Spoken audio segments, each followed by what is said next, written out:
नमस्कार, स्वागत है आपका जनसत्ता में। मैं हूं विभावरी दीक्षित, लेकर आई हूं आपके लिए बिजनेस वर्ल्ड की ताजा खबरें। आरबीआई ने रेपो रेट 50 बेसिस पॉइंट बढ़ा दिया है, जिसके बाद ये 3 साल के उच्च स्तर 5.9% पहुंच गया है। आरबीआई गवर्नर शक्तिकांत दास ने शुक्रवार को घोषणा करी कि केंद्रीय बैंक की मौद्रिक नीति समिति ने रेपो रेट को 50 आधार अंक बढ़ाकर 3 साल के उच्च स्तर 5.9% कर दिया है। प्रेस कॉन्फ्रेंस में गवर्नर शक्तिकांत दास ने कहा कि ये बदलाव तुरंत रूप से प्रभावित होंगे। आरबीआई द्वारा इस साल ब्याज दरों में की गई ये चौथी वृद्धि है। इससे पहले अगस्त 2022 में रेपो रेट में 50 आधार अंकों की बढ़ोतरी की गई थी।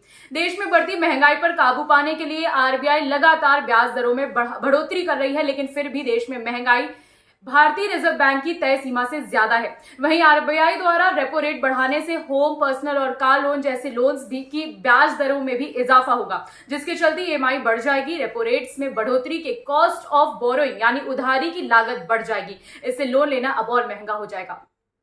एयर इंडिया अगले 3 महीने में बर्मिंघम, लंदन और सैन फ्रांसिस्को के लिए 20 अतिरिक्त साप्ताहिक उड़ानें शुरू करेगी। टाटा स्वामित्व वाली एयरलाइन ने अपने इंटरनेशनल उपस्थिति को मजबूत बनाने के लिए योजना बनाई है, जिसके तहत ये उड़ानें शुरू की जा रही हैं। कंपनी ने शुक्रवार को एक बयान में कहा कि सप्ताह में बर्मिंघम के लिए 5 अतिरिक्त उड़ानें, लंदन के लिए 9 और सैन फ्रांसिस्को के लिए 6 अतिरिक्त उड़ानें शुरू की जाएंगी, जिसके साथ ही ग्राहकों को हर हफ्ते 5000 से ज्यादा अतिरिक्त सीटों की पेशकश की जाएगी। एयर इंडिया भी ब्रिटेन के लिए हर हफ्ते 34 उड़ानों का संचालन करती है और अब इनकी संख्या बढ़कर 48 हो जाएगी। बयान में कहा गया कि 7 भारतीय शहरों से अब ब्रिटेन की राजधानी के लिए एयर इंडिया की सीधी उड़ानें होंगी। दूसरी ओर अमेरिका के लिए एयर इंडिया की उड़ानें प्रति सप्ताह 34 से बढ़ाकर 40 कर दी गई हैं।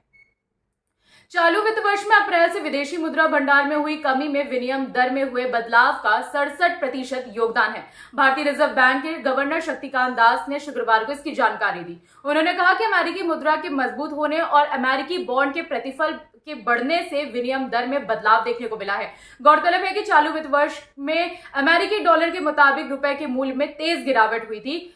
विदेशी मुद्रा भंडार 2 अप्रैल को 606 अरब अमेरिकी डॉलर था, जबकि 23 सितंबर को यह घटकर 537 अरब अमेरिकी डॉलर रह गया। यह लगातार 8वां हफ्ता था जब विदेशी मुद्रा भंडार में गिरावट हुई। L&T टेक्नोलॉजी सर्विसेज लिमिटेड ने शुक्रवार को कहा कि उसने वैश्विक 5G निजी नेटवर्क उद्योग के लिए समाधान मुहैया कराने को क्वालकॉम टेक्नोलॉजी से हाथ मिलाया है। दोनों कंपनियां इस गठजोड़ के तहत उच्च प्रौद्योगिकी और दूरसंचार क्षेत्र में अपने संयुक्त विशेषज्ञता का उपयोग करेंगी। LTTS ने एक बयान में कहा कि दोनों कंपनियां विनिर्माण और वेयरहाउसिंग लॉजिस्टिक्स क्षेत्र में अंतिम ग्राहकों के लाभ के लिए दूरसंचार समाधान और सेवाओं को एक साथ लाएंगे।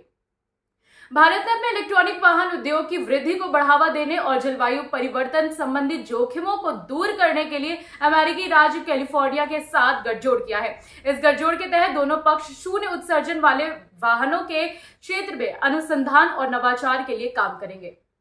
अभी के लिए बस इतना ही। बाकी बिजनेस वर्ल्ड से जुड़ी हर अपडेट के लिए बने रहिए जनसत्ता के साथ। धन्यवाद।